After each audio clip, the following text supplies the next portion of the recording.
ಆರೋಗ್ಯ ಇಲಾಖೆ ಕಡೆಯಿಂದ ಒಂದು ಮುಷ್ಕರಕ್ಕೆ ಕರೆಯನ್ನು ನೀಡಲಾಗಿದ್ದು ದಿನಾಂಕ 11/3/2020ರಿಂದ 15/3/2026 ತನಕ ನಾವು ತುರ್ತು ಸೇವೆಯನ್ನು ನೀಡ್ತೀವಿ. ಬೇರೆ ಎಲ್ಲ ಸೇವೆಯನ್ನು ಸ್ಥಗಿತಗೊಳಿಸ್ತಾ ಇದ್ದೀವಿ.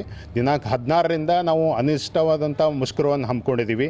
ಇದರಲ್ಲಿ ನಮ್ಮ ಪ್ರಮುಖ ಬೇಡಿಕೆ ಏನಂತಂದರೆ ನಮಗೆ ಕಾಲಕಾಲಕ್ಕೆ ಔಷಧಿಗಳು ಸರಬರಾಜಾಗಬೇಕು.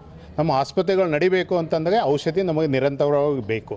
ಇದು ನಮ್ಮ ಸಲುವಾಗಿ ಅಲ್ಲ, ಸಾರ್ವಜನಿಕರ ಸಲುವಾಗಿ ನಾವು ಸರ್ಕಾರದಲ್ಲಿ ಮನವಿ ಮಾಡ್ಕೊಳ್ಳೋದು ಏನಂತಂದರೆ ನಮಗೆ ಔಷಧಿ ನೀಡಿದರೆ ನಾವು ತೃಪ್ತಿಕರವಾದಂಥ ಸೇವೆಯನ್ನು ನೀಡ್ಬೋದು. ಅದಕ್ಕೆ ದಯವಿಟ್ಟು ಸರ್ಕಾರದಲ್ಲಿ ನಾವು ಮನವಿ ಮಾಡ್ಕೊಳ್ಳೋದು ಏನಂದರೆ ನಮಗೆ ನಿರಂತರವಾಗಿ ಎಲ್ಲ ಆಸ್ಪತ್ರೆಗಳು ಔಷಧಿಗಳು ಸಿಗುವ ಹಾಗೆ ಲಭ್ಯತೆಯನ್ನು ಮಾಡಿ ಅಂತ. ಯಾಕಂದರೆ ಏನಾಗುತ್ತೆ, ನಮಗೆ ಇಲ್ಲಿ ಖರೀದಿ ಮಾಡಿ ಅಂತ ಹೇಳ್ತಾರೆ. ನಮಗೆ ABRK ಫಂಡ್ ಬರೋದೇ ತುಂಬ ಕಡಿಮೆ, ಅದನ್ನು ಬೇರೆ ಇದಕ್ಕೂ ಉಪಯೋಗಿಸಬೇಕು. ಸೊ ಅದಕ್ಕೆ 60-70% ನಮಗೇನು ಸರ್ಕಾರದಿಂದ ನಮಗೆ ಔಷಧಿಗಳು ಬರಬೇಕು. ಆ ಔಷಧಿಗಳು ಬರದೇ ಇದ್ದರೆ ನಮಗೆ ಔಷಧಿಗಳನ್ನು ಸಾರ್ವಜನಿಕ ನೀಡಲಿಕ್ಕೆ ತುಂಬ ಕಷ್ಟ ಆಗುತ್ತೆ.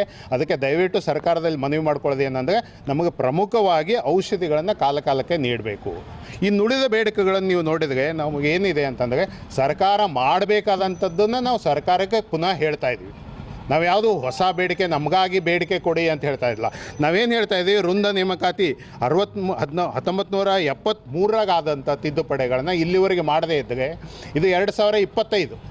ಸೊ ಇದು ತಿದ್ದುಪಡಿಗಳನ್ನು ದಯವಿಟ್ಟು ಮಾಡಿ, ಆದಷ್ಟು ಬೇಗ ನಮಗೆ ತಿದ್ದುಪಡಿಗಳನ್ನು ಮಾಡಿ ನಮಗೂ ಕೆಲಸ ಮಾಡಲಿಕ್ಕೆ ಒಂದು ತೃಪ್ತಿ ಆಗುವಂಥ ಸೇವೆ ನೀಡಲಿಕ್ಕೆ ಅವಕಾಶ ಮಾಡಿಕೊಡಿ ಅಂತ ಕೇಳ್ತಾ ಇದ್ದೀವಿ. ಅದೇ ರೀತಿ ಈಗ